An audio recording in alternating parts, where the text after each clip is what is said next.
मुंबईत अवघ्या 10 दिवसात तिसऱ्यांदा पेट्रोल आणि डिझेलच्या दरात वाढ झालेली आहे. पेट्रोलचे दर 109 रुपये प्रति लिटरच्या जवळपास पोहोचलेले आहेत, तर डिझेलचे दर 95 रुपये प्रति लिटरच्या टप्प्यात आलेले आहेत. मुंबईकरांचा लाडका वडापाव आता खिशाला जड पडू लागला. गॅस आणि तेलाच्या वाढत्या किमतीमुळे वडापावचे दर 20 ते 35 रुपयेच्या दरम्यान पोहोचलेले आहेत. वांद्रे येथील गरीब नगरमधील अतिक्रमण हटाव मोहीम पूर्ण झाली. सर्व अनधिकृत बांधकामे पाडण्यात आली असून सध्या ढिगारा हटवण्याचे काम सुरू आहे. वांद्रे स्थानकावर एका व्यक्तीने रेल्वेच्या महिलांच्या डब्यात बळजबरीने प्रवेश केला. महिला प्रवाशांनी तक्रार करूनही त्याने डब्यात उतरण्यास नकार दिला आणि ज्यामुळे या घटनेनंतर सुरक्षेबाबत आता चिंता व्यक्त केली जात आहे.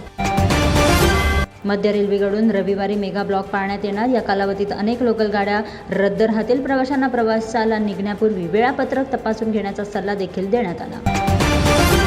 महाराष्ट्र मंडळाने एक नवीन योजना जाहीर केलेली आहे. नीट परीक्षेचा पेपर फुटल्याच्या पार्श्वभूमीवर उचललेले हे एक महत्त्वपूर्ण पाऊल असून या अंतर्गत इयत्ता 10वी आणि 12वीच्या बोर्ड परीक्षांचे डिजिटलीकरण केले जाणार आहे. याची चाचणी लवकरच सुरू होणार. इंधन बचतीच्या मोहिमेदरम्यान देवेंद्र फडणवीस यांनी मुंबईतून शिर्डीपर्यंतचा प्रवास वंदे भारत एक्सप्रेसने केला. तसेच त्यांनी जनतेलाही इंधनाची बचत करण्याचे आवाहन केले. वांद्रे येथील अतिक्रमण हटाव मोहिमेनंतर वसई विरार परिसरात हालचाली वाढल्याचे दिसून येत आहे. विस्थापित झालेल्या लोकांना सामावून घेण्याच्या नावाखाली पुन्हा अनधिकृत बांधकामे फोफावतील अशी भीती स्थानिक रहिवाशांना वाटत आहे. महागाईची झळ आता मिठाईपर्यंतही पोहोचलेली आहे. पेट्रोल, डिझेल आणि खाद्यतेलाच्या वाढत्या किमतीमुळे फाफडा आणि जलेबीचे दर प्रति किलो 40 ते 50 ने वाढले आहेत. मोरबे धरणातील पाण्याची पातळी खालावल्यामुळे नवी मुंबईतील पाणी पुरवठ्यात सोमवारपासून 10% कपात करण्यात येणार. यामुळे रहिवाशांचा गैरसोयीत वाढ होण्याची शक्यता. दहिसर काशीगाव मेट्रो प्रचंड लोकप्रिय ठरली असून सुरू झालेल्या अवघ्या एका महिन्यातच या मेट्रोने 10 लाखांहून अधिक प्रवाशांची नोंद केली आहे. दरम्यान स्थानकाबाहेर टॅक्सी आणि रिक्षा चालकांमधील वाद तसेच वाहतूक कोंडीची समस्या उग्र रूप धारण करत असल्याचे चित्र दिसत आहे. कल्याणमध्ये भूमी माफियांवर बुलडोझरची मोठी कारवाई. टिटवाळा परिसरात 8 तासांच्या मोहिमेदरम्यान 400 बेकायदेशीर चाळी जमीनदोस्त करण्यात आले. महाराष्ट्राच्या EV बस योजनेला पुन्हा एकदा धक्का. 5150 वाहनांच्या या महाकाय प्रकल्पात आतापर्यंत केवळ 738 बस गाड्याच प्राप्त. विलंबामुळे एसटी महामंडळाचे कोट्यवधींचे नुकसान. पश्चिम रेल्वेची प्रवाशांना मोठी भेट. दादर प्रयागराज सुपरफास्ट विशेष सेवेमध्ये 16 अतिरिक्त फेऱ्यांचा समावेश आहे.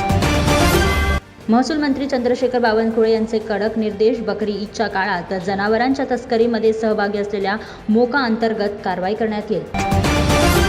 झुरळ पडले मेलोडीवर भारी. एकाच छायाचित्राचा वापर करून संजय राऊत यांनी भाजपावर साधला निशाणा. जुळळ जनता पार्टीचे संस्थापक अभिजित दिपके यांच्या पालकांनी व्यक्त केली चिंता. आमच्या मुलाला अटक होण्याची भीती आम्हाला सतत वाटत आहे.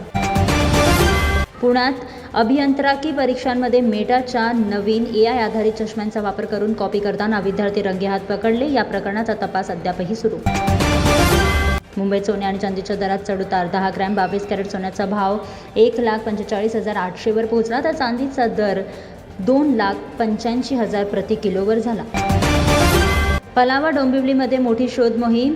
नायजेरियन अंमली पदार्थ तस्करी टोळीवर केलेल्या कारवाई दरम्यान 21 परदेशी नागरिकांना ताब्यात घेण्यात आले.